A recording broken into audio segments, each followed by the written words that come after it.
You are audible. You are audible. Carry on. Thank you. Is now being recorded. Good afternoon, everyone. Warm welcome to Insight In-Depth Invited Talk Series. Today is October 16th, World Food Day. Today's theme of UN for 2020 World Food Day theme is an eye-opener. Grow, nourish, sustain. Together, our actions are our future. We can pray to Almighty that no one in this world will ever suffer without food. Let me start our fourth Insight In-Depth Invited Talk by the words of author Acharya. Start where you are, use what you have, do what you can. Yes, this was the vision behind the Insight In-Depth Invited Talk series by our Young Scientist Awarded winner, Principal Dr. K.Y. Benedict. With the coordination of our research coordinator, Dr. Joji Jones, it becomes possible. During this pandemic situation, we started from where we are, what we have, and what we can do. Welcome everyone to our today's webinar hosted by the research wing of prestigious Theophilus Training College. Excellence through divine illumination is our vision. The college stands for enlightenment, excellence, and empowerment, realizing the fatherhood of God and the brotherhood of man, so as to mold a cognitively enriched, effectively balanced, morally upright, socially committed, and spiritually inspired teachers for the world. Thank you all for finding time and being here for the webinar. Myself, Sanla Manoj, Research Scholar of Theophilus Training College. Prayer is the key to all the treasures of the life and thereafter. Let us begin our meeting by seeking the blessing of our Almighty with a prayer. Please be paused for a while. Prayer.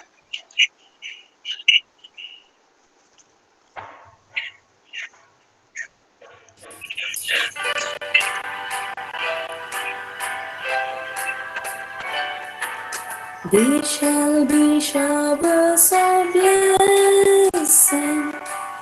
This is the promise of love. There shall be seasons refreshing, sent from the Savior above. Showers of blessing. Showers of blessing we need. Mercy drops round us are falling, but for the showers we plead. There shall be showers of blessing, precious reviving again. Over the hills and the valleys, sound of a burdens of rain. Showers of blessing, showers of blessing we need. Mercy drops round us are falling, but for the showers we plead. There shall be showers of blessing, send them upon us, O Lord. Grant to us now a refreshing, come and now honor thy word. Showers of blessing, showers of blessing we need. Mercy drops round us are falling, but for the showers we plead.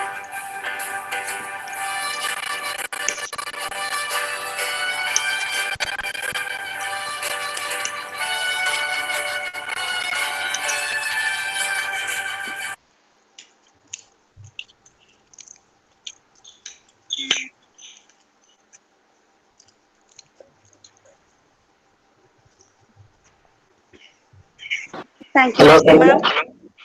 Yes, sir. Am I audible, sir?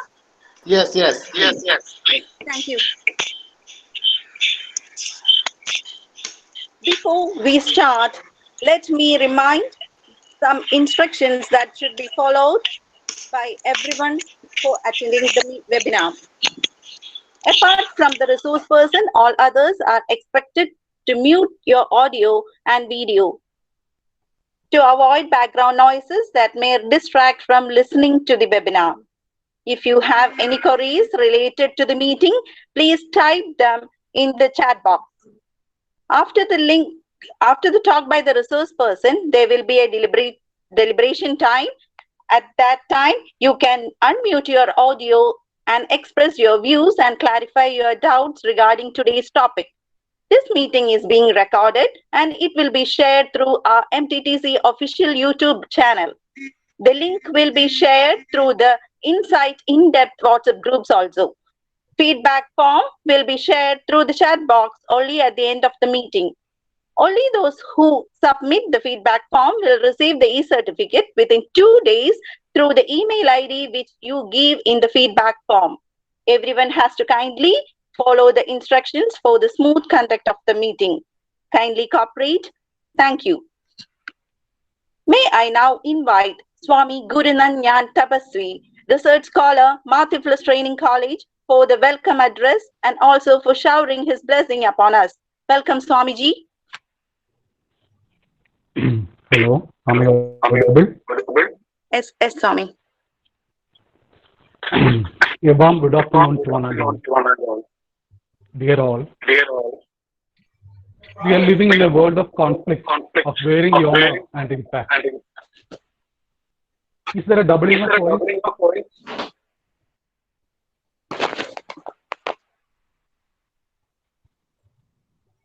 Swamiji, there is doubling. So is there a doubling of voice? I can hear my voice again. Is it okay now? Now it's clear. Okay, sir. Yes, sir. A warm good afternoon to one and all.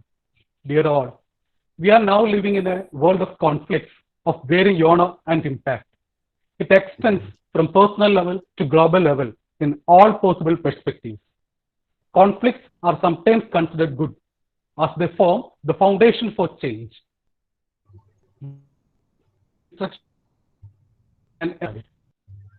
Conflicts are hence disturbances unless otherwise it is resolved and managed creatively. Today's session of Insight Indepth explores these possibilities and the necessary skills associated with that, which is an essentiality of this dynamic world order. Hearty welcome, one and all, to Insight Indepth, the prestigious invited talk series of Theophilus Training College Research Wing, conducted on all Fridays.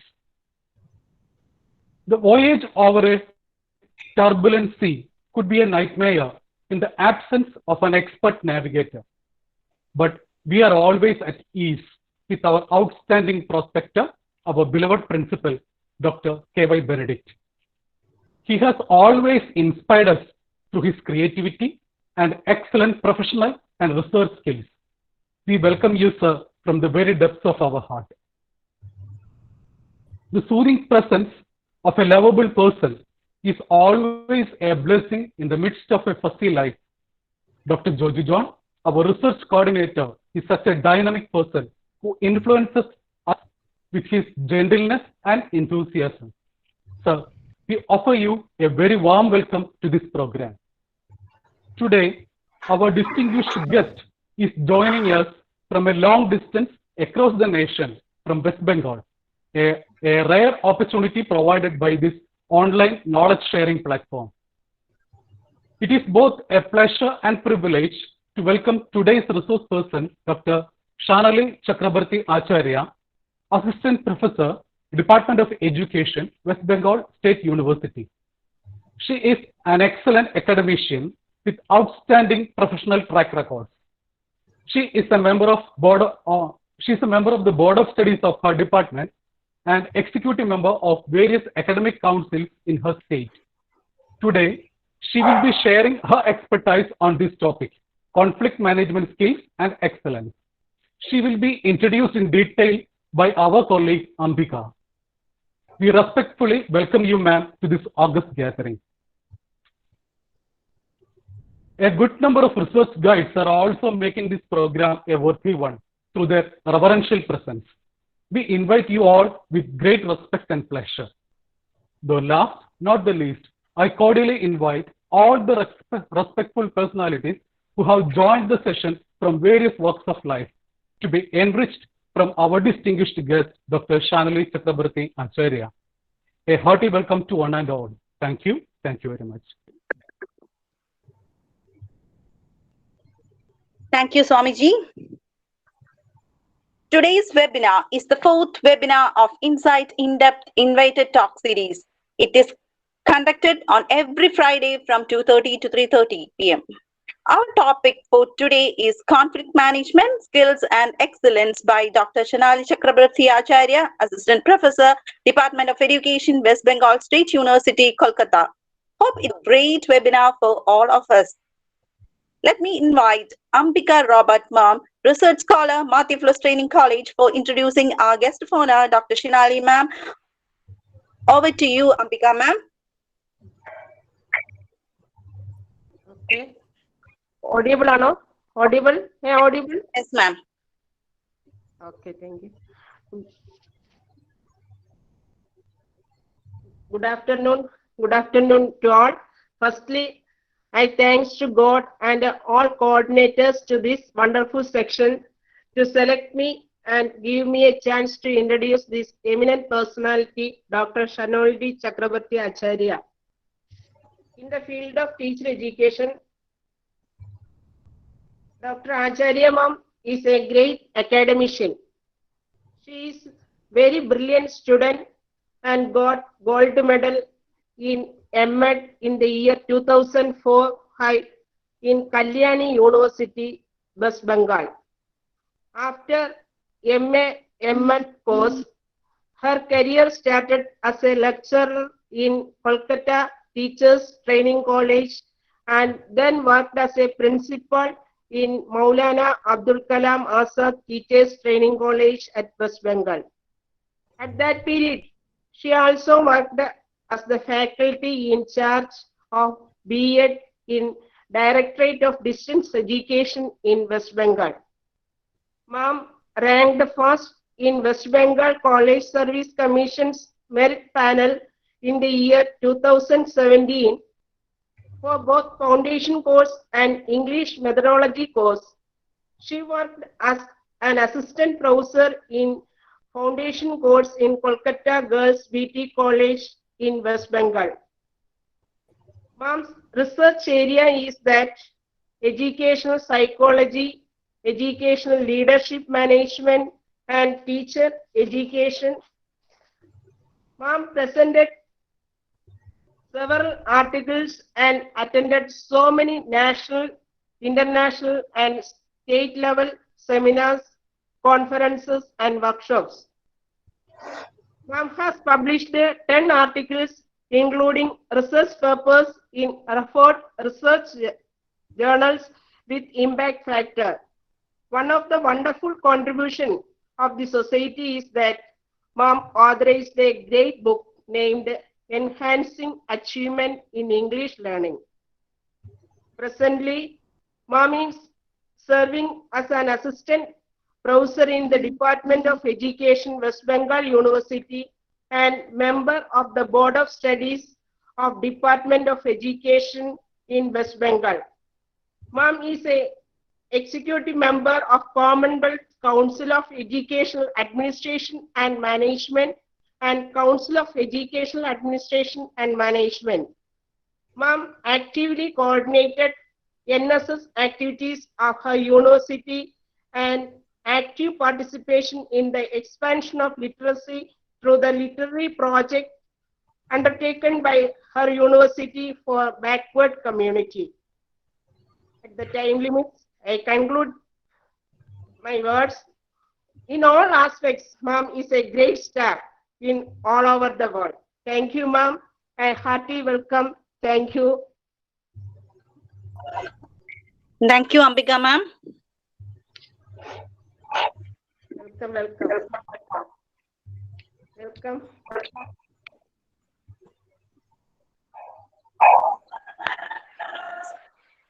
Should I start now? Now. Hello, am I audible? Yes, Yes, yes. very clear. Thank you. We are fortunate to have such a great person to as our resource person for today. With a great gratitude, let me invite you, ma'am, for expressing your valuable views and opinions about the conflict management skills and excellence. It will be an asset for all of us. Over to you, ma'am. Kindly, all the presenters, please pin the presentation to avoid any distraction. Thank you so much. Ma'am, it's over to you. Thank you so much, organizers.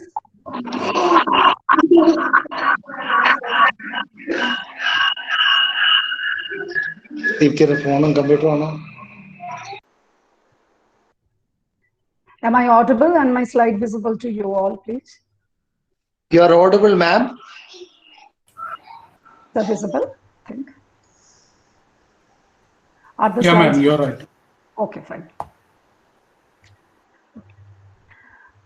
Respected principal, sir, of Theophilus Training College, Kerala, Thiruvananthapuram, Kerala, and all the dear organizing members.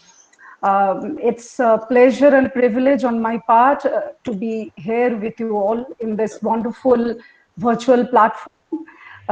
Thank you for the noble introduction and for the wonderful holy and pious beginning with that nice prayer. And I would like to state that it's a great opportunity for me to present myself and my views with the students here. And also I would like to mention that my students from my department, West Bengal State University, a good number of students are present here. I would like to welcome them all. And I would like to share my views to my students as well as to the students of Theophilus Training College as well. And I would always welcome if they have any queries at the end of my presentation. So today I'm here to present my views and discuss with you regarding conflict management skills and excellence. So this is a very difficult situation, friends, we are passing through. Kind of situation that is very much unprecedented to us. The situation about which we were not at all prepared. And this kind of situation is absolutely new to us. We are here to follow certain rules and regulations, say sanitization norms, social distancing norms, which we have never dealt with. And this social distancing norms are creating the kind of conflict, the kind of fear within us, which we were not at all aware of. As because we always felt it was a beloved journey for us to meet our friends, to meet our relatives, to attend our classes in the colleges and universities. But now, as we are passing through this situation, we have been restricted in this activity of ours, which was very much familiar to us, and we were accustomed with this in our day-to-day activities. And now, according to the social distancing norms, we are fearful to get in touch with any of our friends, relatives, students, and so on.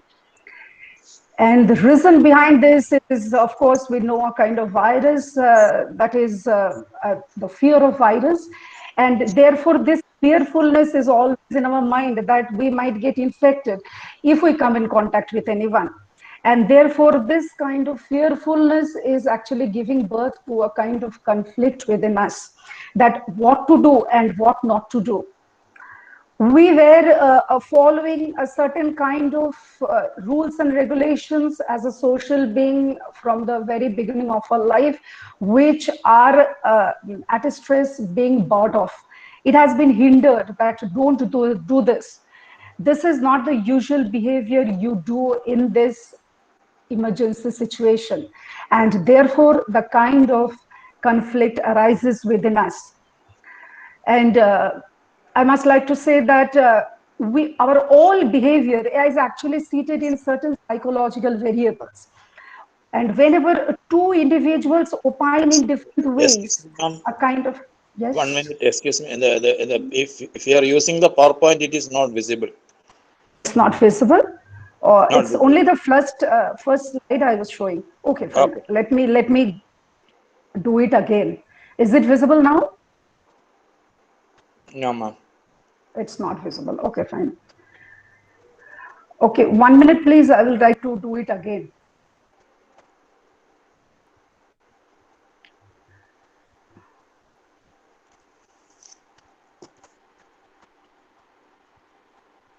Just a minute.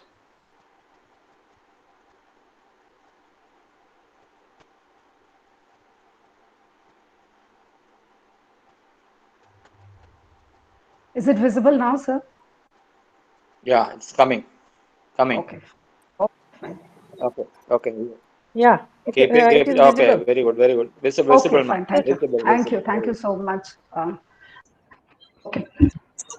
So we were actually talking about conflict when two persons, two individuals differ in their opinions, a kind of conflict. And therefore we could see that whenever we as an individual do not think alike with the other one standing in front of us, we face a kind of difference in opinion, and therefore it becomes difficult for us how to manage the situation and what to do, what way we have to proceed forward. And disagreements among the individuals in fights as well. Conflict arises whenever individuals have different kinds of set of values, opinions, needs, and also interest. And as we are much aware that 10th October celebrated as the World Mental Health Day. Could I please request the person who has been unmuted herself, please mute yourself? Kind of noise is coming. Ma'am, we can hear you very clearly, but we can't see you. See your PowerPoint. Again? Is it visible now? Rashmi, Is it visible now? Rashmi VS, may please stop presenting.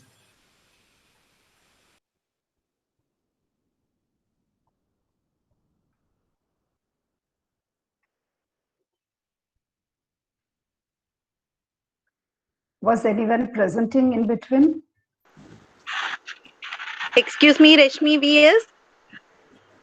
Admin, Please stop presenting. admin, please remove Rashmi. She can join afterwards.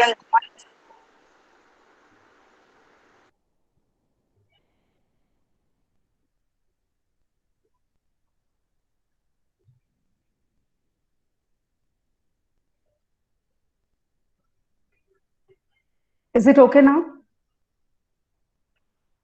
It cannot go two presentations at the same time. Is it okay now, sir? Yes, ma'am. Not It's okay. visible. It's okay now. Not visible. It's okay now. Could I go for a slideshow? Yeah.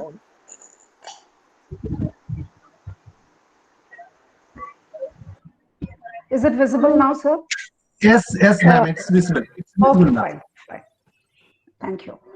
Others, me, ma'am. please pin the PPT presentation. Kindly pin the PPT presentation, everyone. You can pin the PPT presentation. That's it. Thank you, ma'am. Carry on. Okay, fine. Thank you.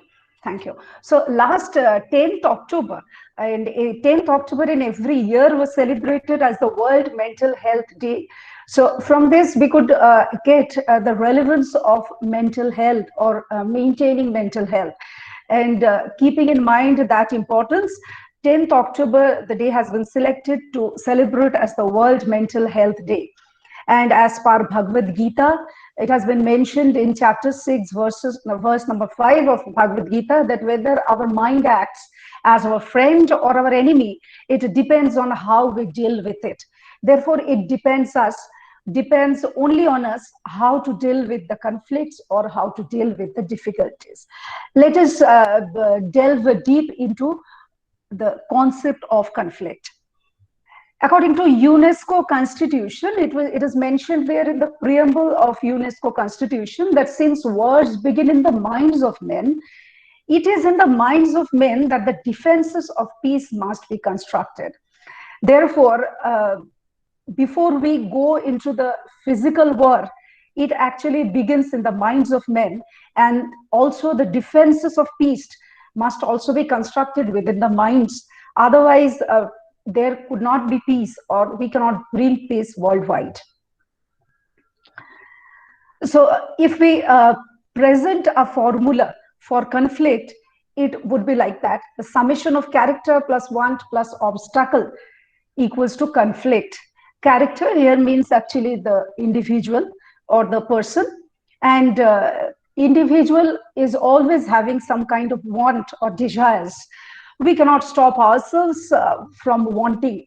Each and every time we want something, and we are there to go by that want. How to get that, and how to meet that want. And of course, combined with that, some kind of obstacles are also there.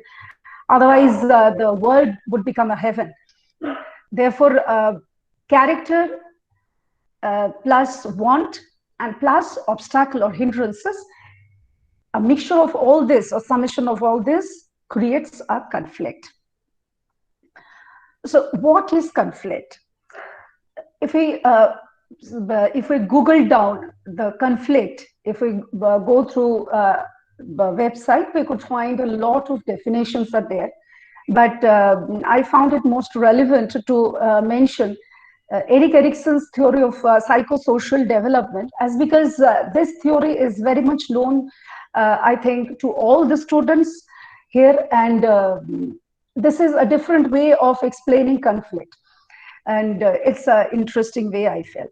Therefore, if we are there to define conflict according to Erik Erikson's theory of psychosocial development, we could find that a conflict is a turning point during which an individual struggles to attain some psychological quality.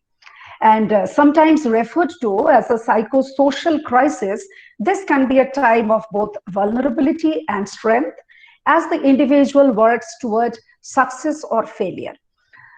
So here it has been told that Erik Erikson's theory, it has been mentioned, the conflict has been defined in a newer way, where conflict is a turning point during which an individual struggles to attain some psychological quality. During the conflict, when we face a conflict, we are actually going much deeper into the problem, and we are actually finding way to get out of the conflict. In that way, we are attaining some psychological quality, and sometimes referred to as a psychosocial crisis. This can be a time of both vulnerability and strength. Vulnerability is the possibility of being attacked or harmed, like that. Both vulnerability and strength as the individual works toward success or failure. So let us see what has been told in Erik Erikson's theory. The very first stage of psychosocial development, as mentioned in Erik Erikson's theory, it states that the conflict centers on the trust versus mistrust. So we all know, friends, this is the first stage mentioned in Erikson's theory. And this trust versus mistrust is a kind of development that takes place during 0 to 1.5 years. That is, it starts immediately after the birth and continues more or less up to 18 months from the birth. And therefore, we could get that a child is in his infancy stage. When he undergoes this stage, called the trust versus mistrust stage. In the earlier stages of a child's lives, they are learning whether they can trust the people around them or not. Therefore, at this very stage, as we know that Erik Erikson's theory is centered upon two kinds of qualities, two kinds of psychological crisis, this versus this versus this, and it goes on like that, and there are 8 stages as well. So first stage is trust versus mistrust. If the child develops a kind of trust, then he gains confidence, and if the child do not develop any kind of trust, then he loses the confidence over the world. Trust versus mistrust, here the child at the very beginning continues approximately to be certain about the world. That here picture showing a child is relentlessly crying that will someone come? That means at this stage the child is very much dependent on his parents, might be on the caregiver or anyone else who is bringing him up. So if the care the infant receives at this stage is consistent or reliable, they will develop a sense of trust which will carry with them to other relationships, and they will be able to feel secure as they will grow up in the later years of his life. And if just the opposite thing happens, as if his needs of that stage is not consistently met, what will happen? He will develop a kind of mistrust. He will develop a kind of suspicion, and therefore anxiety will develop within him.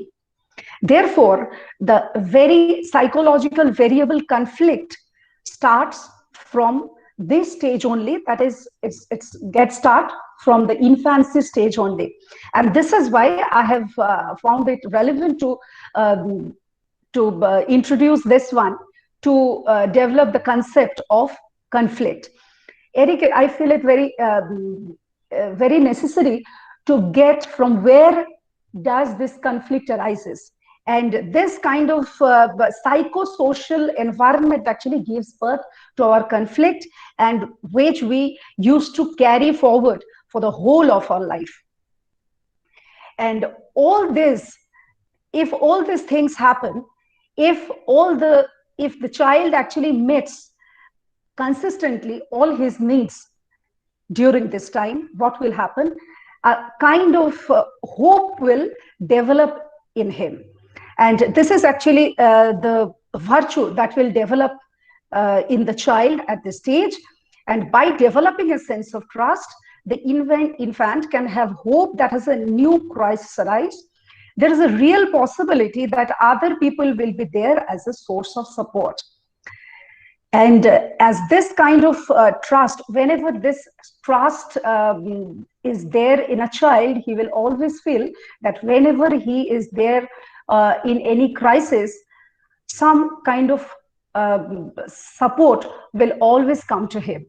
Therefore, this hope has been developed within the child.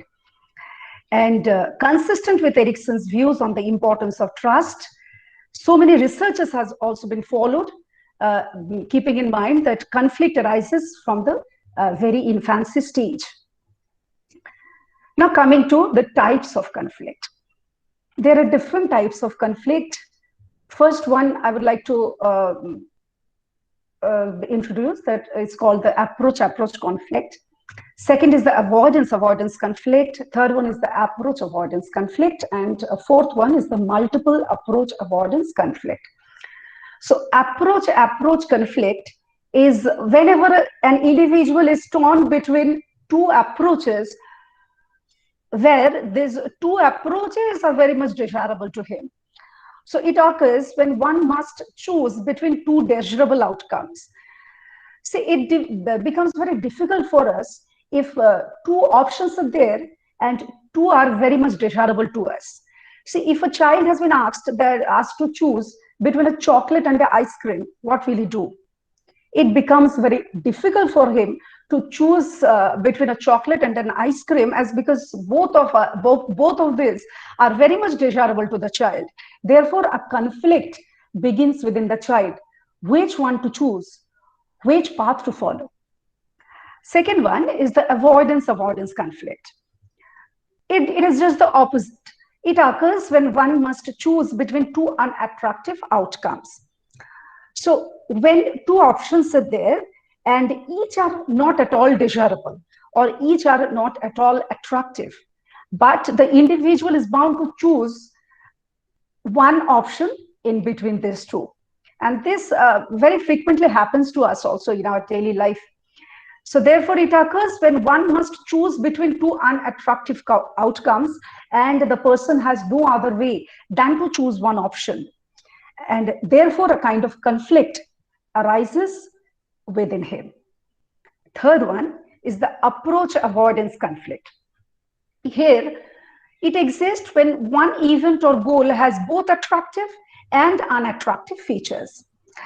Therefore, one is desirable, one option is desirable to the person, and another one is not desirable to the person. But life is really very difficult and complex. So this kind of options frequently comes to us where we are compelled to choose in between one desirable and one undesirable option.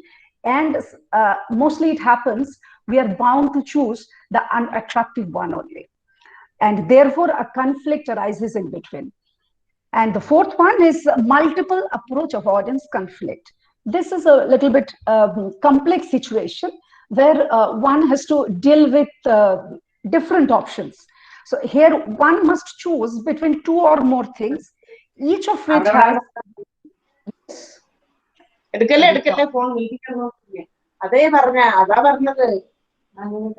Could I please request you to unmute yourself, please? Sorry, mute yourself, please. Organizers.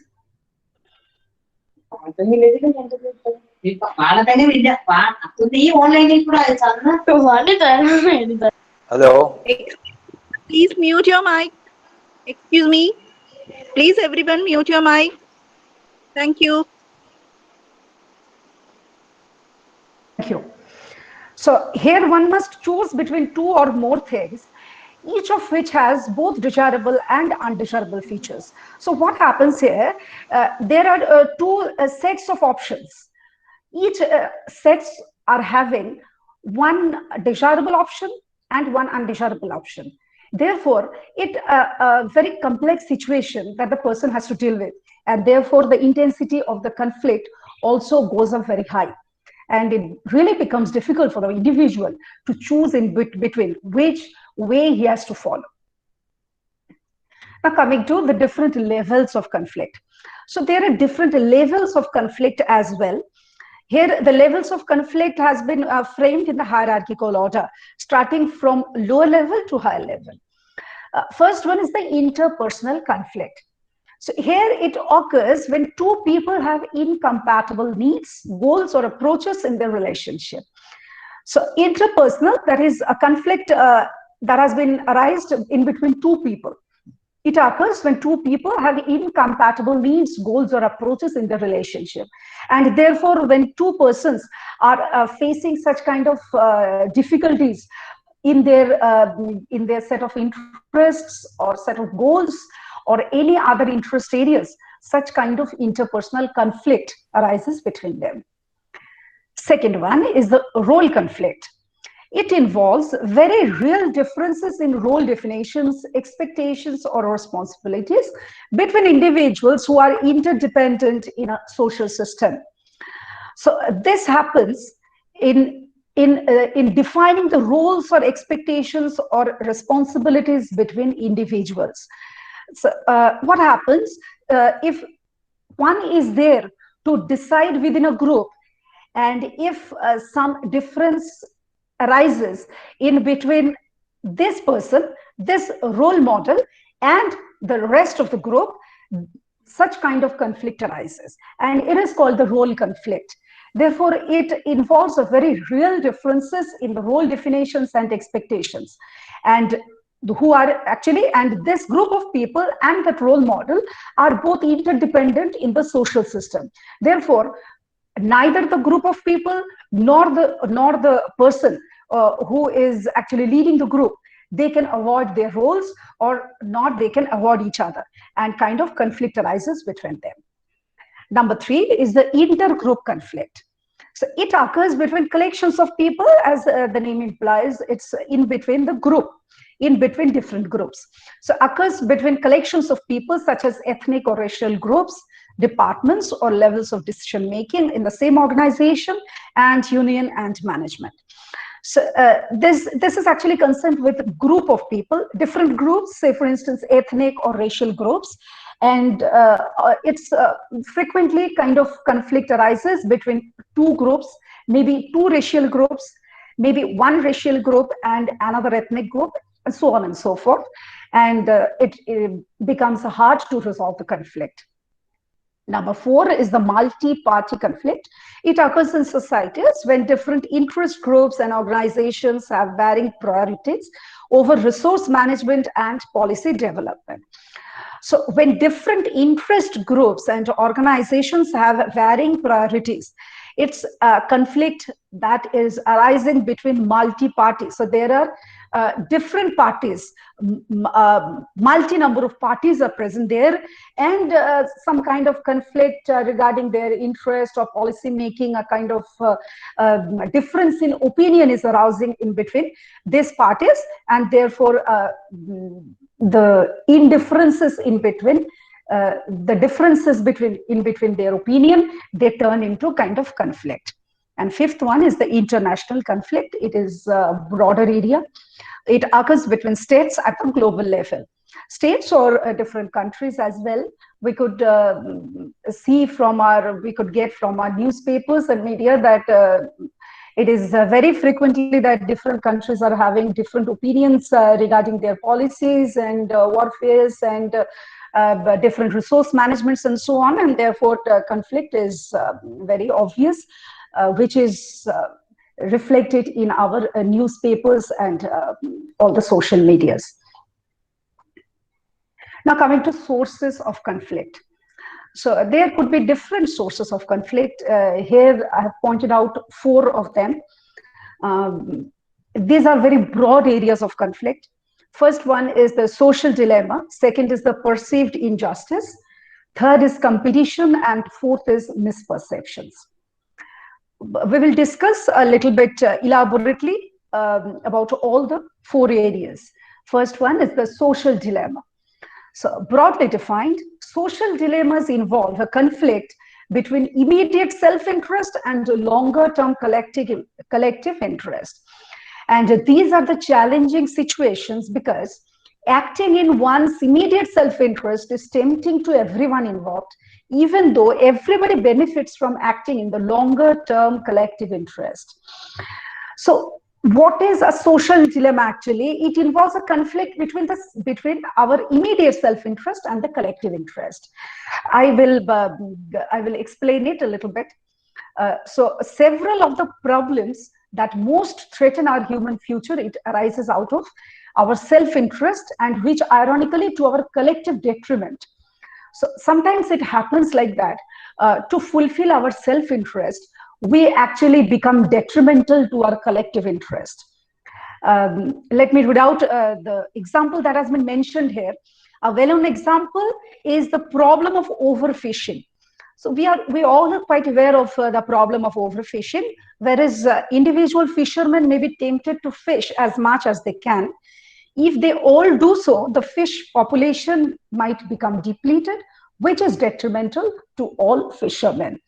So therefore, all the fishermen are very much aware that if they overfish, that will be ironically detrimental to them only, because fishing is their livelihood, and they should limit themselves to certain amount of fishing daily, on a daily basis. But they are very frequently tempted to overfish, knowing it very well that ultimately the fish population might come to an end, but they cannot resist themselves. I would like to cite another example that we all know that wastage of water, which is a burning issue nowadays, wastage of water is very detrimental to our collective interest, because as one day might come that we will not get enough amount of drinking water if we are there to waste water enormously without any limit. But could we resist ourselves?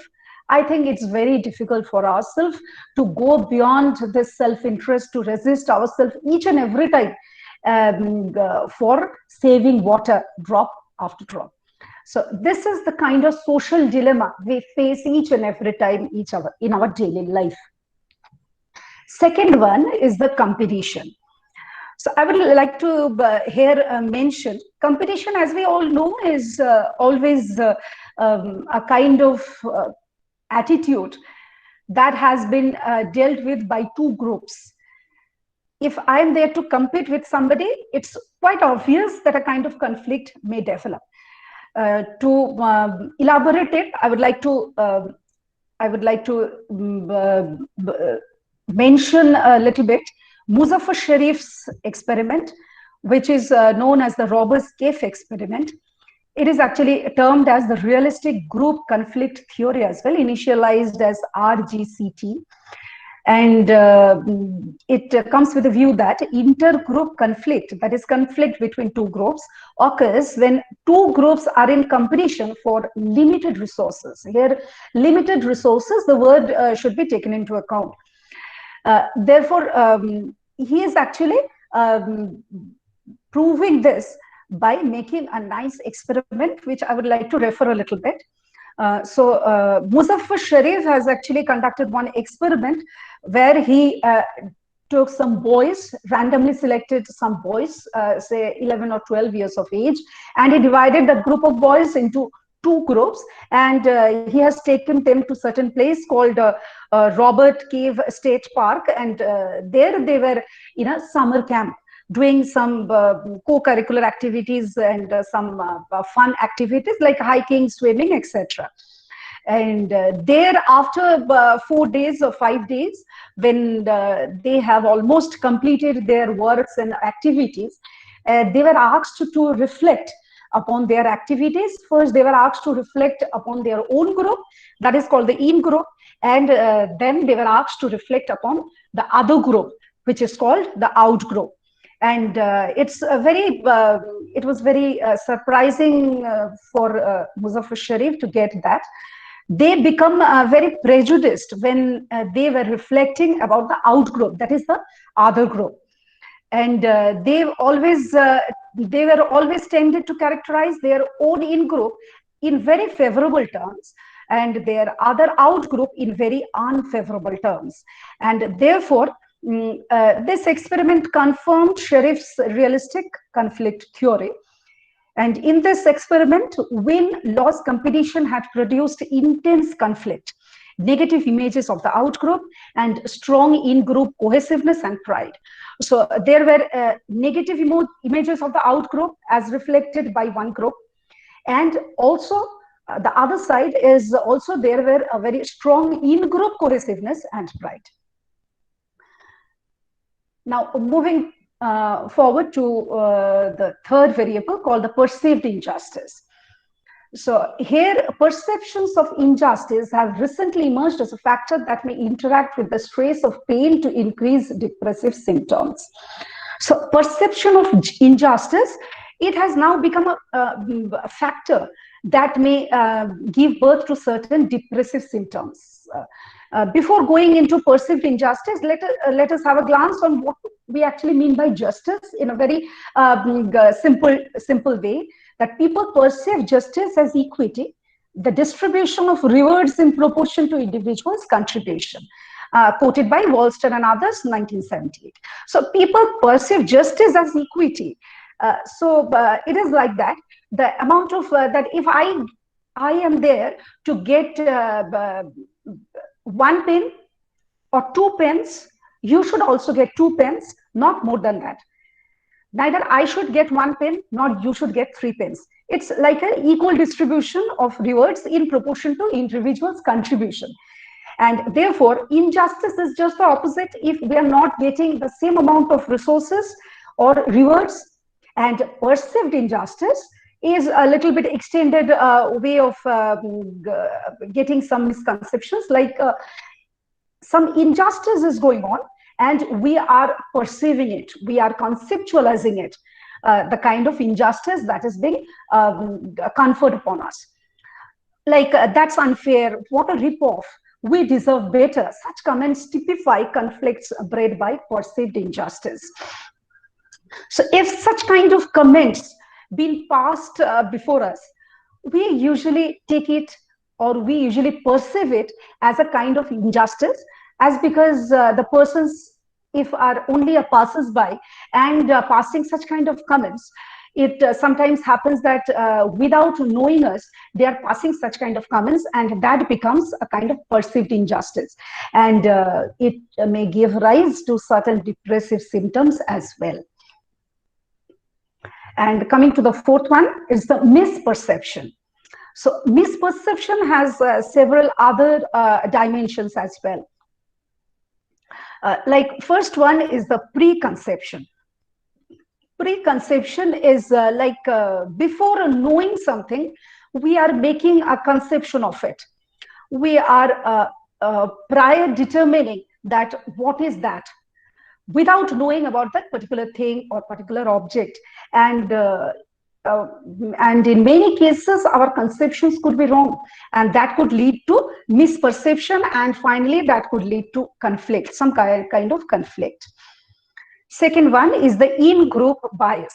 In-group bias in the sense, if a group is there and say 5 or 6 people are working there, and the leader of the group is always biased about someone, only a particular member of that group, in-group bias takes place, and therefore a misperception arises, and finally it leads to conflict. Group thinking, that is also a kind of misperception. That is, I am misleaded to think about a certain group, and which that group is not at all. A kind of thing gives birth to a kind of misperception. Stereotype, that is, I am stereotyping a person. I'm without diving deep into his personality, I'm stereotyping a particular person. Polarizing. Polarizing is, again, without knowing the situation or going deep into the situation, I'm putting a person or a group into certain poles. I am actually polarizing. This person belongs to that pole. This person belongs to this pole. And self-justification. If we have committed a certain wrong, we are there to self-justify. And if we do not get any chance to self-justify ourselves, some misperceptions arise within the other people. And again, some other sources of conflict from different dimensions, that is spiritual sources of conflict. So it is the result of original ancestors' separation from God and negative influence from evil spiritual forces. So if my ancestor is somewhere separated from God, and any kind of thing might have happened which was not favorable for him to develop a spiritual sense, spiritual belief, that kind of thing may give birth to a kind of conflict called the spiritual sources of conflict. Individual sources of conflict, that is disunity within the individual and the confusion of values. If I'm confused with certain values, what to do and not to do, that gives birth to certain kinds of conflict within myself or within the individual. Third one is the family sources of conflict, where family dysfunctions affect succeeding generations, and therefore that kind of conflict continues for generation after generations.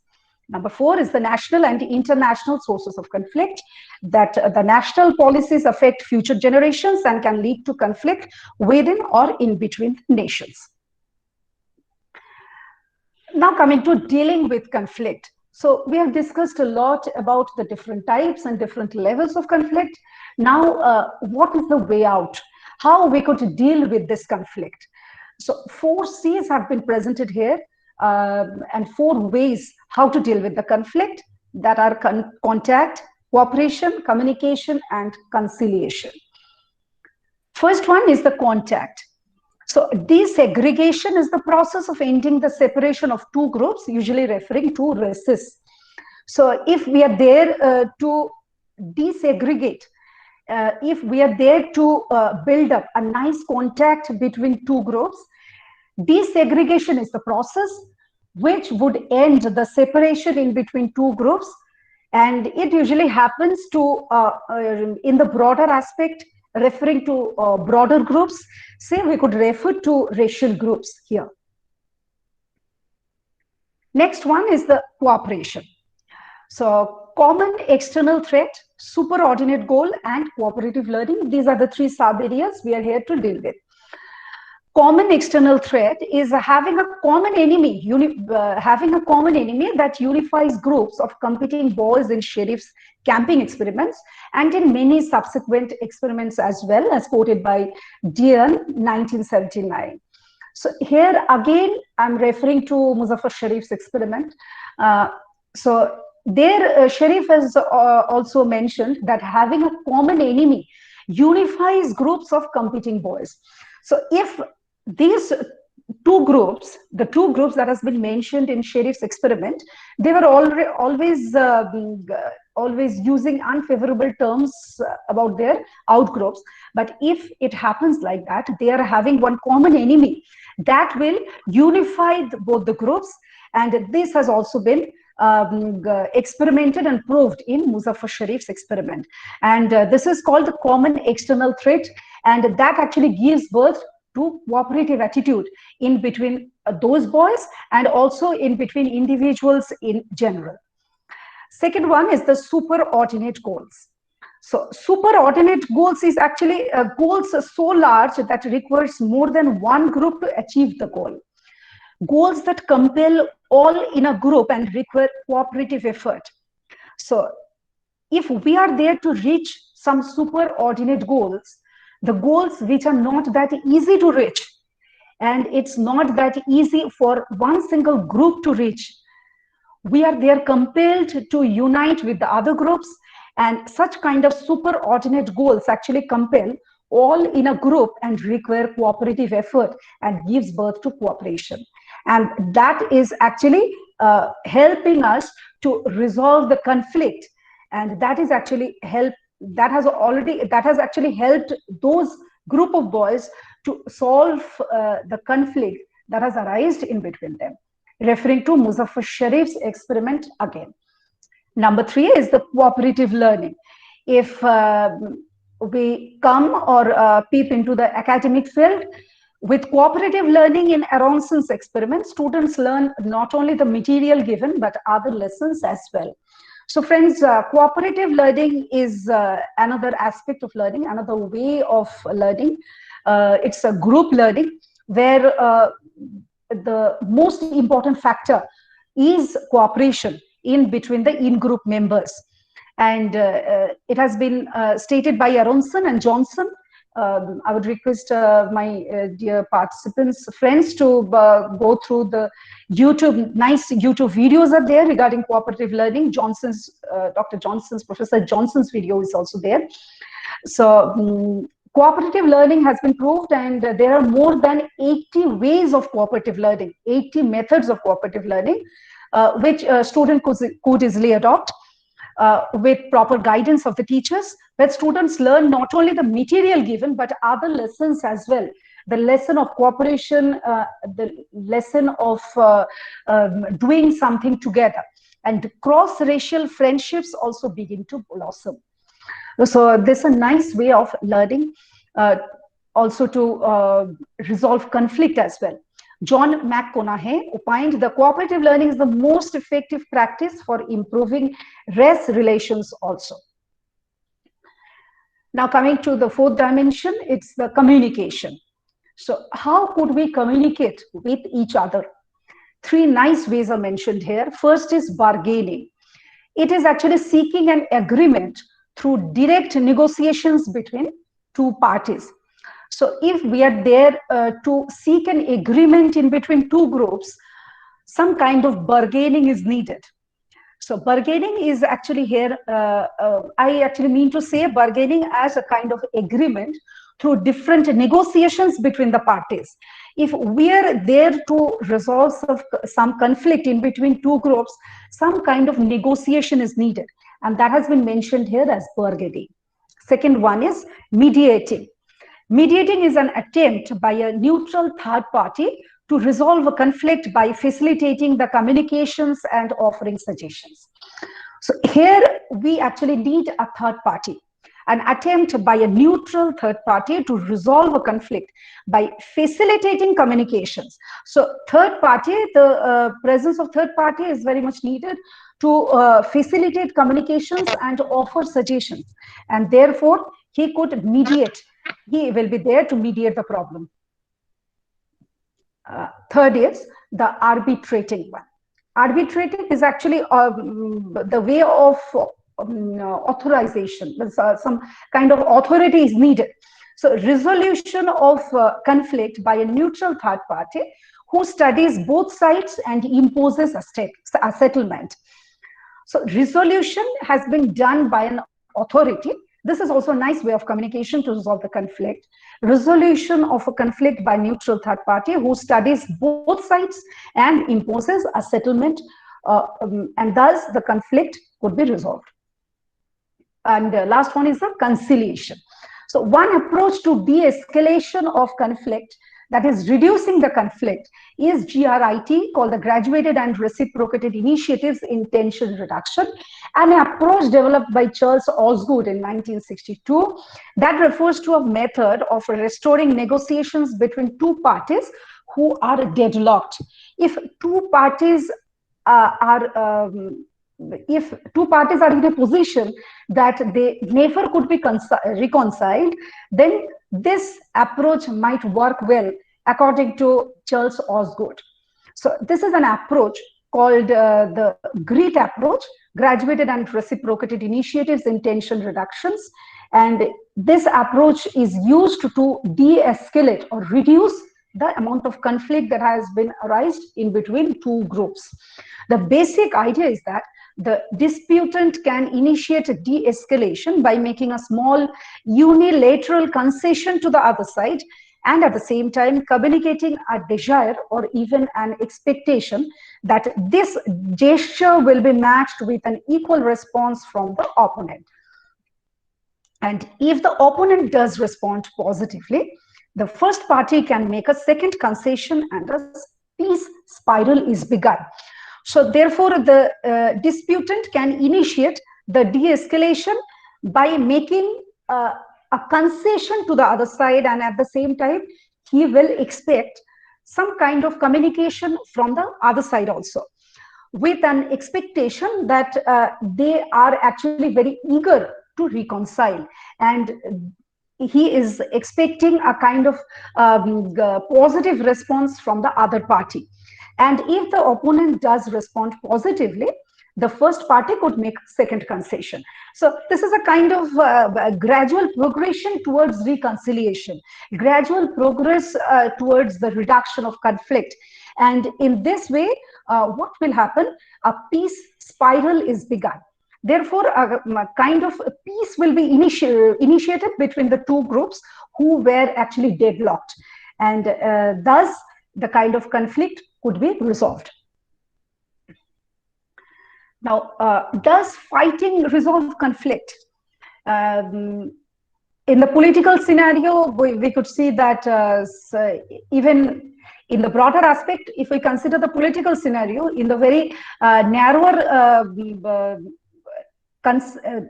respect, we could consider the classroom of the, say, class 1 or class 2 also. In both the places, we could find a kind of fighting to resolve conflict, isn't it? See, if we consider a classroom where a group of boys are there, always there arises a kind of conflict in between them, and they try to resolve that conflict, but by fighting with each other. But does fighting resolve conflict at all? So fighting can be necessary where we need a kind of self-defense, and we need to defend the weak. So in these two cases, fighting can be necessary. It is not indispensable, but we could say that fighting can be necessary. If we are there to defend ourselves and to defend the weak person should always need some kind of defense, and we could fight for them. But fighting does not resolve conflict at all. Defeating an enemy does not answer his grievances or end his hatred. If we are there to defeat an enemy, fighting cannot resolve that. It does not answer his grievances, because each and every conflict arises out of some kind of grievances, and that fighting cannot resolve that one. The defeated are tempted to seek revenge.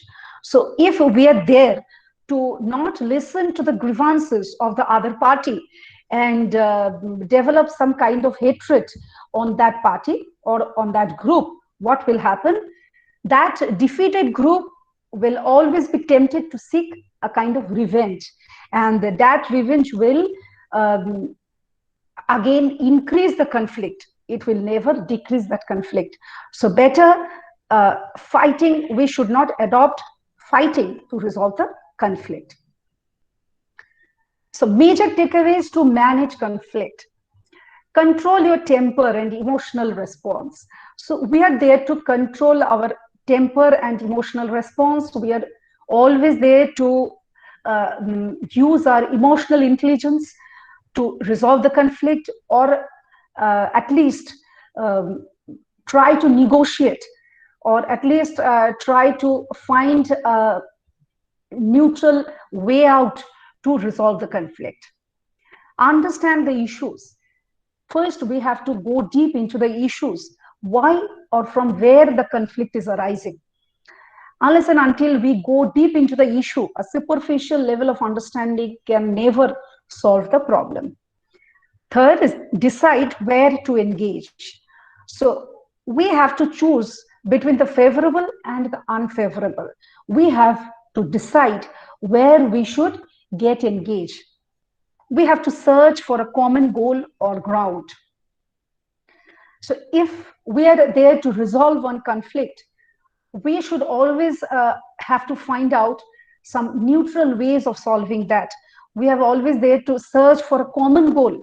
Otherwise, persons with their individual differences will continue their complaining and will continue their to come up with their problems, and in that way it will become impossible to resolve the conflict.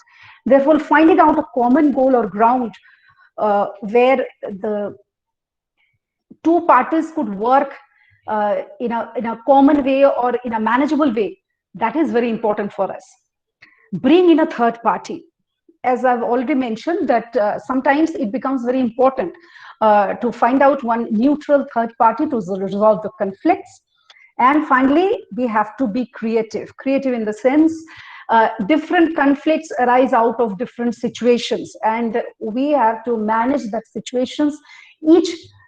Each situations could be different from one another, and therefore it needs our creativity to manage the conflicts. It needs our leadership. It needs our creative leadership to manage the conflict. It needs our creative leadership to handle all these conflicts in their own way. They may differ from each other, but management is very essential, and therefore we need to be creative. And here are also some resolution skills. First is assertiveness. Assertiveness is getting very confident in solving any kind of conflict. Mediation or negotiation. Third is empathy. That is, we need to feel it empathetically. What is actually the conflict, or what is actually the situation, and how to solve it. Interviewing and active listening. We need to listen it carefully, otherwise a problem cannot be solved. Accountability is absolutely an integral part of solving the conflict or resolving the conflict. Creative problem solving is again essential. Facilitation, that is, it's essential to have a talk in between, and therefore seeking balance is needed. So here are three actions mentioned. that may lead to peace. First is humility or modesty. That is admitting to not always being right. We should not always admit that I am right, I am the right person, or I've taken the right decisions. And we should always be open to learn from others as well, because we may not be always right, and our mindset should be like that. We should always be ready to learn from others. Second is the generosity. Generosity is giving beyond convenience and giving unconditionally.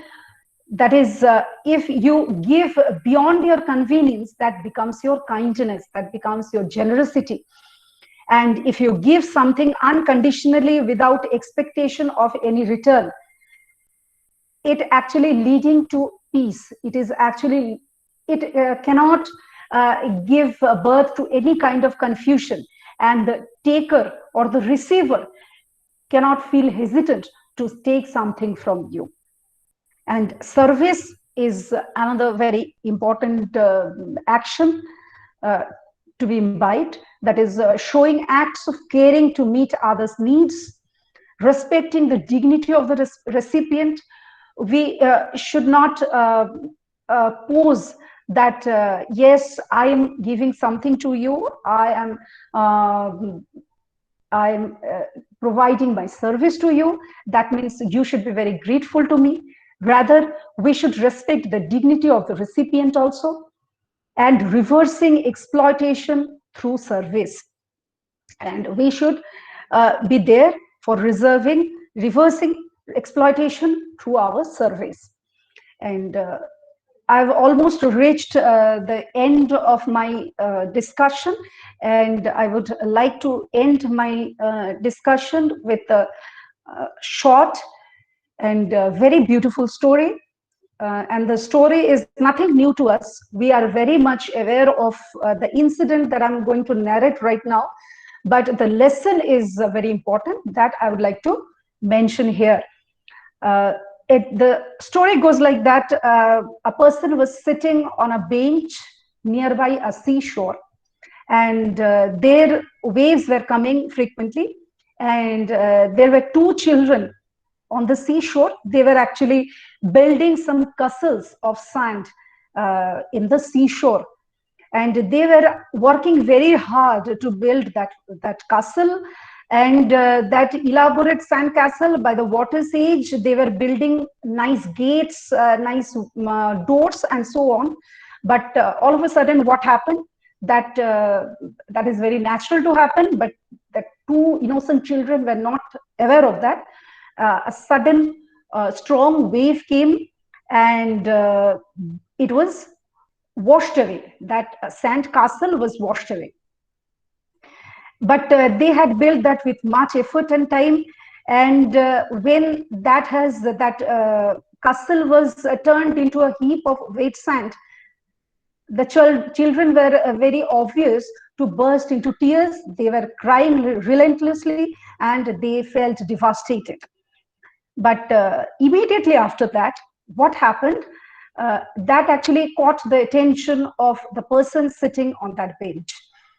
They went a little bit far away from the seashore, and again they started to build one castle by the sand there. And that made the person who was sitting there surprised. And that very incident also taught him a nice lesson.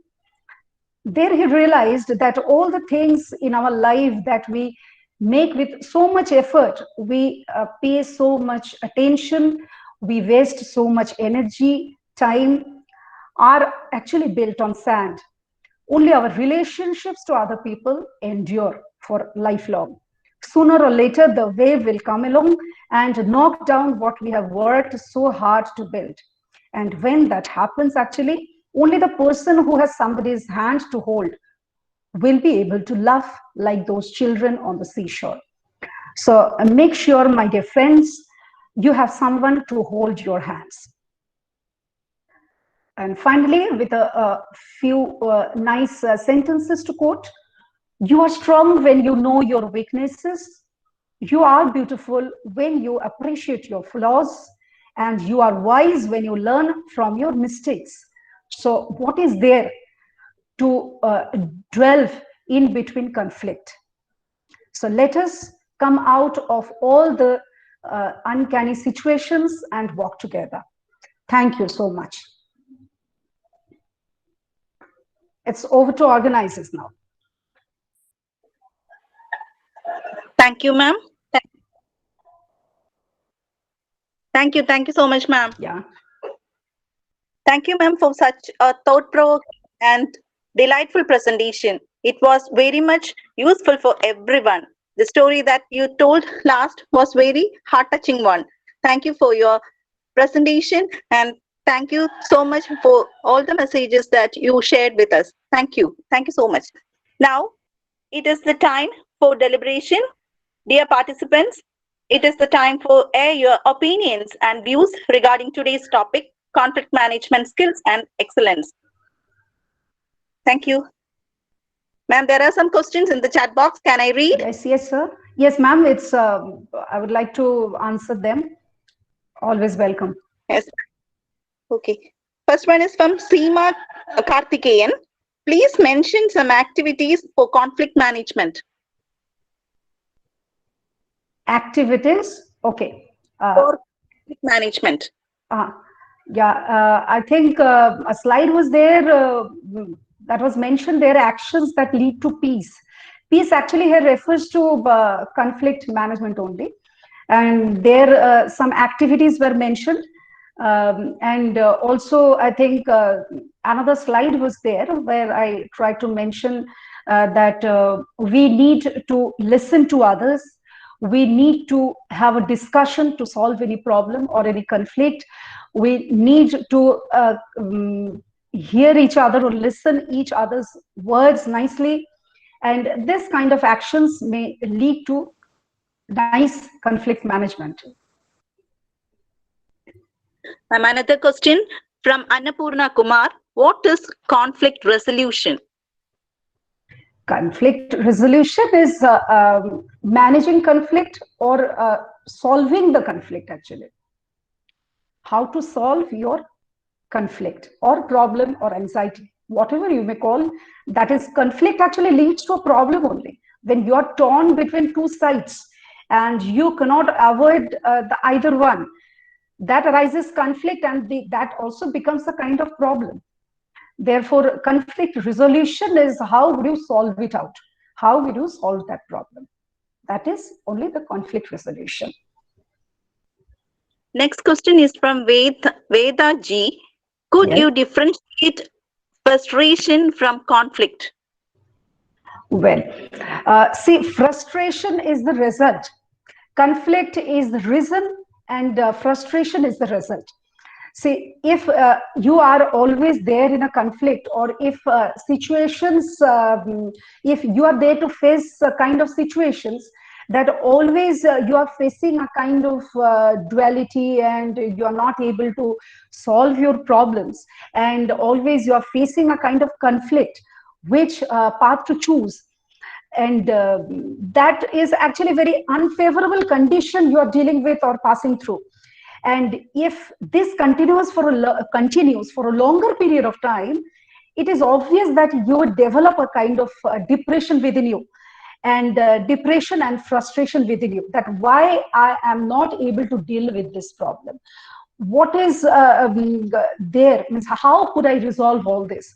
So conflict or anxiety, it is the problem, it is the reason, and that actually leads us to frustration. If it continues for a longer period of time and it is not resolved that way or nicely by anyone. Thank you, ma'am. Next question is from Rajshree. How to solve the conflict through accountability? Pardon, once more, please. How to solve the conflict through accountability? Okay, how to solve a conflict through accountability.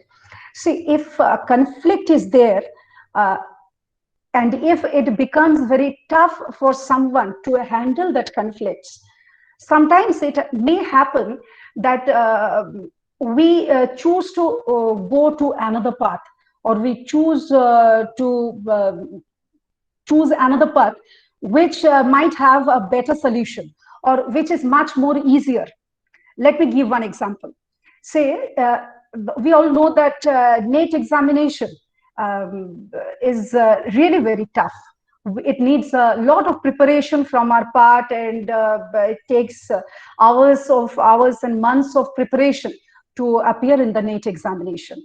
So going through this phase, we may face different kinds of problems, different kinds of anxiety, different kinds of conflicts may arise, and so on. So when we are there to deal with all this anxiety for day after day, month after month, sometimes it may happen to us that why not to lift this one?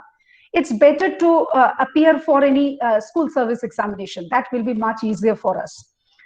So therefore, what is happening, I am not at all accountable to what I have thought for. Means I was previously, I was accountable, I was responsible, I have taken the responsibility to appear myself in the NET examination, and now facing that conflict and not able to resolve that conflict, not able to take that amount of stress, what I am doing, I am choosing another path. That means I am not at all accountable to what I have chosen previously. So this is actually the way. Would I like to? I would like to listen the question once again. Is it there in the chat box? Yes, ma'am. From Rajshri, how to solve the conflict through accountability?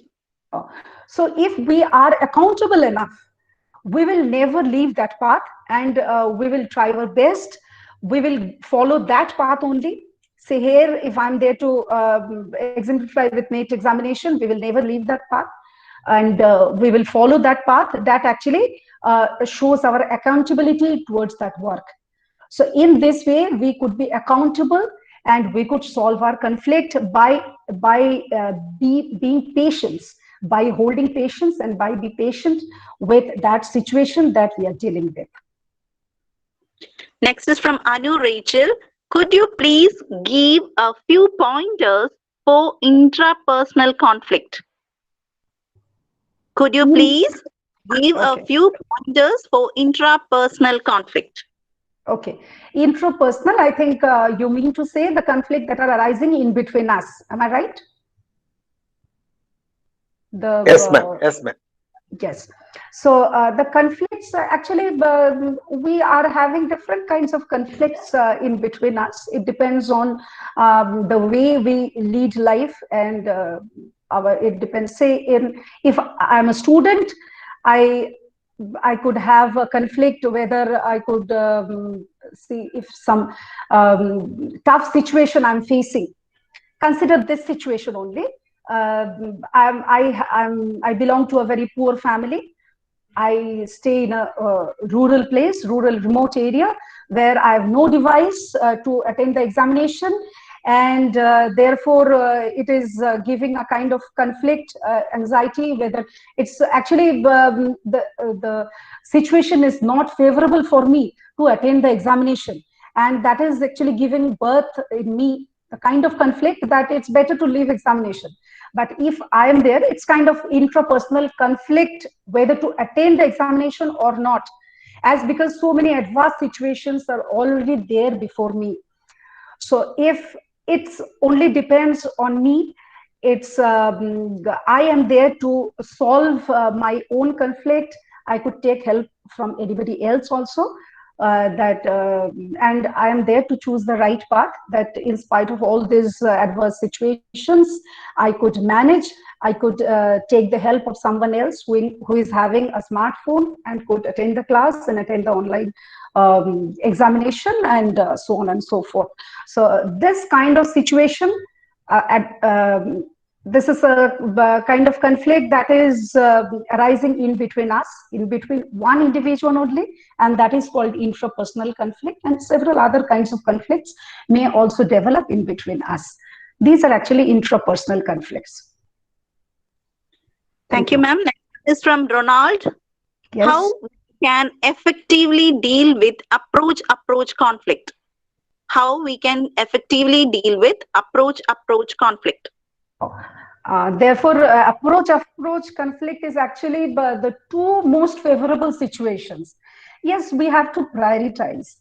We have to prioritize. I have given the example that if a child has been asked to choose between an ice cream and a chocolate, what he will do. So it becomes really tough for a child. But if a child is grown up, say a boy or girl of 10 years, or if we consider our students, they are grown up enough, they have to prioritize if such kind of situation arises. That both the options are very much favorable, they have to prioritize. In this way, they could solve the approach conflict. Thank you, ma'am. Next one is from Manchu. What are the components of conflict management? Components of conflict management. By components of conflict management, you mean the skills only, I think so. How to manage conflict? I think, ma'am, components of conflict management has already been discussed in your presentation. So. Yes, sir. Yes, sir. Yes, sir. Thank you. Thank you, ma'am. Next one is from Kuchrani. How can we reduce our internal conflicts? It's a practice. It's a practice. See, a lot of things could be adopted. Say, we could we could practice yoga, we could practice meditation. If such adverse situation happens and we are actually torn in between, which one to choose and how to come out of that conflict, would we be able to, if the situation is that adverse, we have to take help of these things. And if we at all no one, if we don't have anyone to share with, I think these are very very well adopted options, such as meditation. So it is there to you have to think within yourself. You have to come out. If situation happens like that, no one is there to help you. You have to come out of that situation only. Otherwise, you could get frustrated, and it may lead to some kind of mental diseases if it continues for a longer period of time. It is not at all favorable. Therefore, if the situation is that adverse and you are not at all getting anyone to solve that, in my opinion, it's better to meditate. That will help you to think in between, and you should allot some time for yourself and deal with the problem by your own.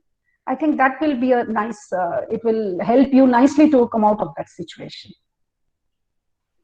Thank you. Next is from Rajini. As a teacher, how can we reduce the conflicts among children? Well, see, this, if children in the sense, are you asking me in general, or conflict may arise between two children or a group of children for different reasons?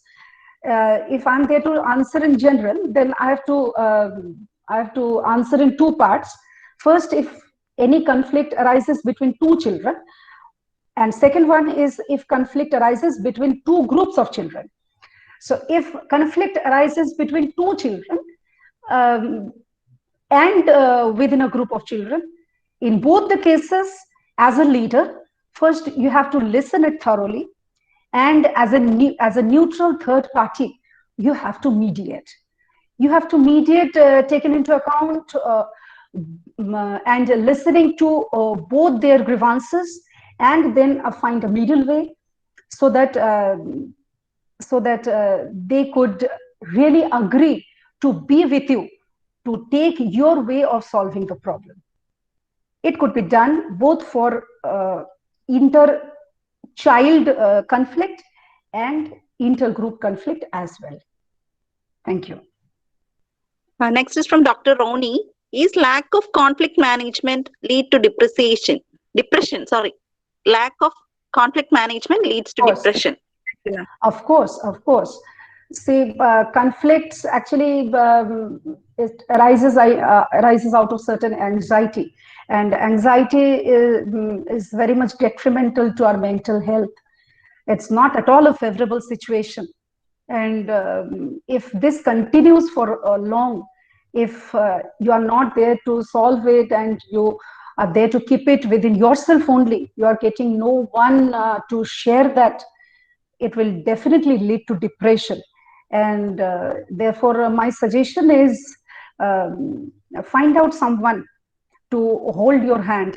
Just as I have mentioned in that very short and relevant story, that we should find out someone to whom we could open ourselves.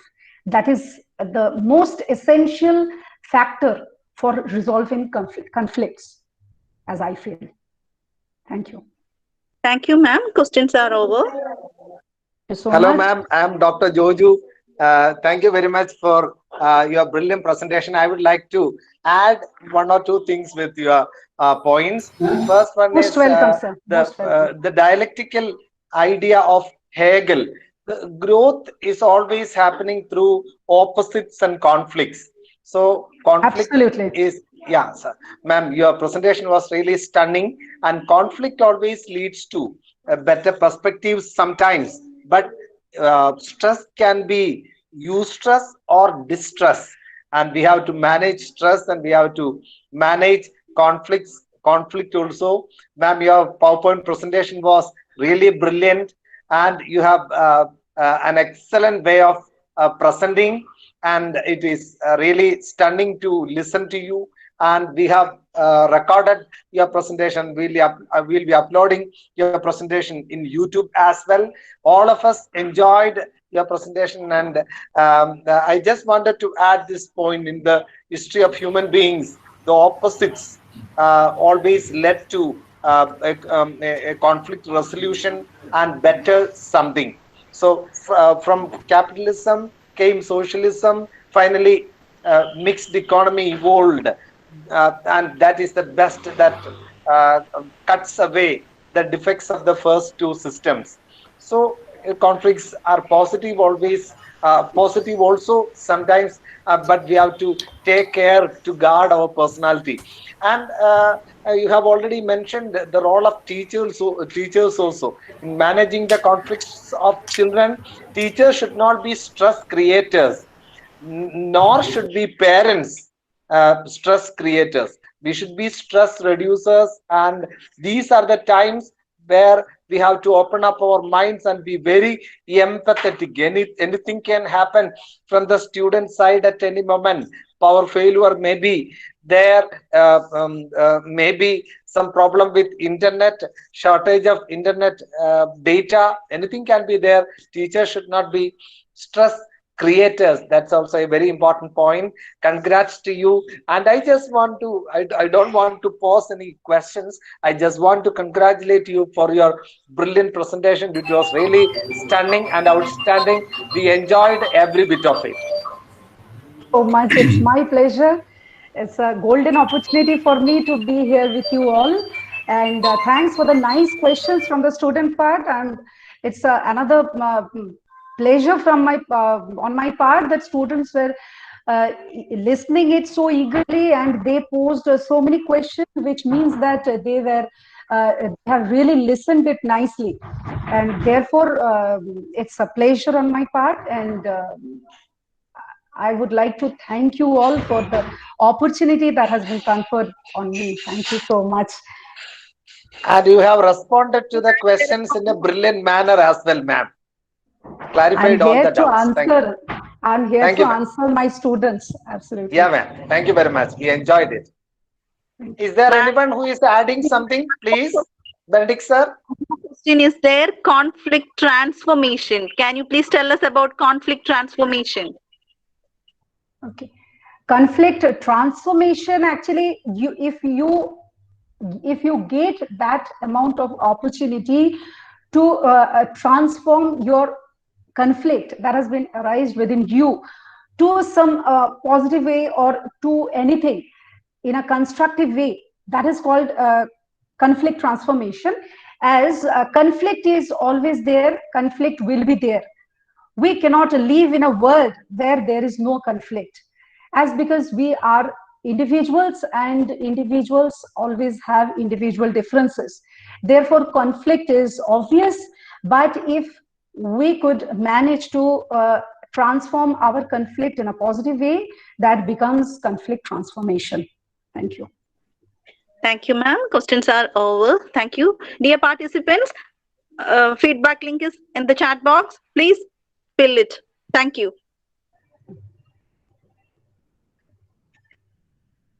Benedict sir, hello. I'm back. Please give a comment and a piece of congrats also, please. Congratulations, Dr. Shnaoli Chakraborty, for being the resource person today. So it's a great occasion for Theophilus Training College to be get associated with your expertise and scholarship. And also we wish to have an association with your Department of Education, West Bengal State University. Also, I recall our association with the Council for Educational Management and Educational Administration Management, CEAM, India chapter. I appreciate your goodwill to share your expertise with our students and other research scholars. A good number of participants from across the state have participated. I learned, I went through the total list of participants. We got around nearly 170 participants at different occasions. As you know that we are recording and propagating the same through our YouTube channel. A few number of them have joined there also. If there is any comment from the YouTube channel viewers, the organizers, please report to the resource person for any further clarification or her attention. So we wish to look forward for getting more collaborative ventures with West Bengal State University. Thank you very much, madam, for being available with us. So much, organizers. Thank you.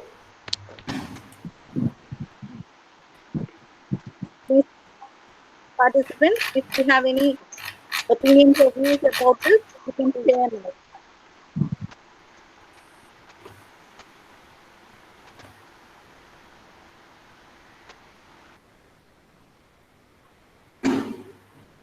So can we go to the next move? We can come to a close of the program, please. So thank you. Gratitude is the altitude that takes us to the greater altitude. Now it's the time to propose vote of thanks. Let me invite Deepa S., research scholar, Theophilus Training College, for the vote of thanks. Over to you, Deepa. Sanila, is it audible? Yes, audible. Good evening, one and all. First and foremost, let me start by giving glory to the Almighty God for the blessings and making today's session a resounding success. On behalf of Dr. K.Y. Benedict sir, our principal, and Theophilus Research Wing, I extend my sincere gratitude to Dr. Shnaoli Chakraborty Acharya, Assistant Professor, Department of Education, West Bengal State University, who despite her busy schedule has found time to grace this occasion by sharing thought-provoking experiences on conflict management skills and excellence. It was really unique and exceptional presentation. Thank you, ma'am, for the graceful and brilliant talk. We are grateful to our respected and beloved principal, Dr. K.Y. Benedict sir, for the constant support and guidance in our all curricular and co-curricular activities. Thank you, sir.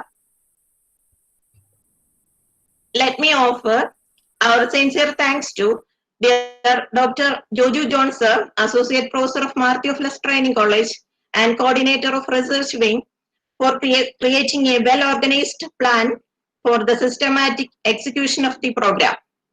Thank you, sir.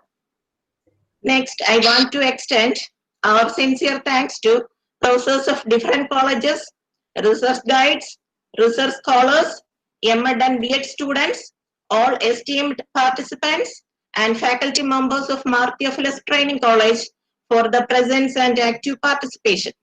Thank you all. Last but not least, I thank all my fellow researchers and Soumya, Secretary of our research wing, for the meticulous arrangement for the conducting of the program. Wish you good luck and safe time. Thank you. Thank you, Deepa. Please, participants, fill the feedback form. The link is shared in the chat box. E-certificate will be received by you within 2 days in the email ID which you have entered in the feedback form. Thank you so much for your valuable presentation, valuable participation.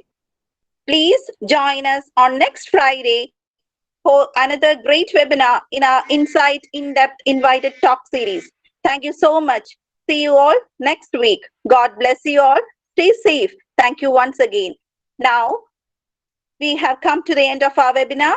If possible, please stand up for National Anthem. Thank you. Nancy, ma'am.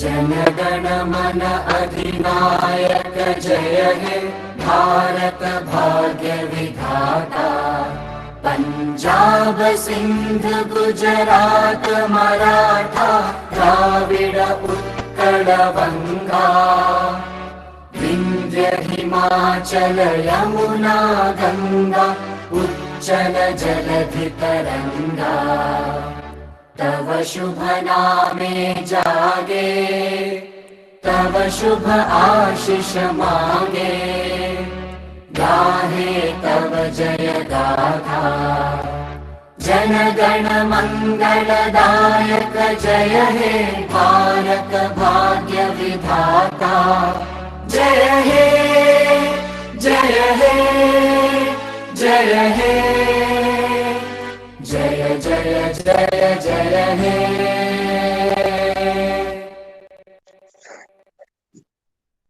Thank you, everyone. Benedict sir, are you there, sir? Yeah. Hello, I am sir. here. Would you like to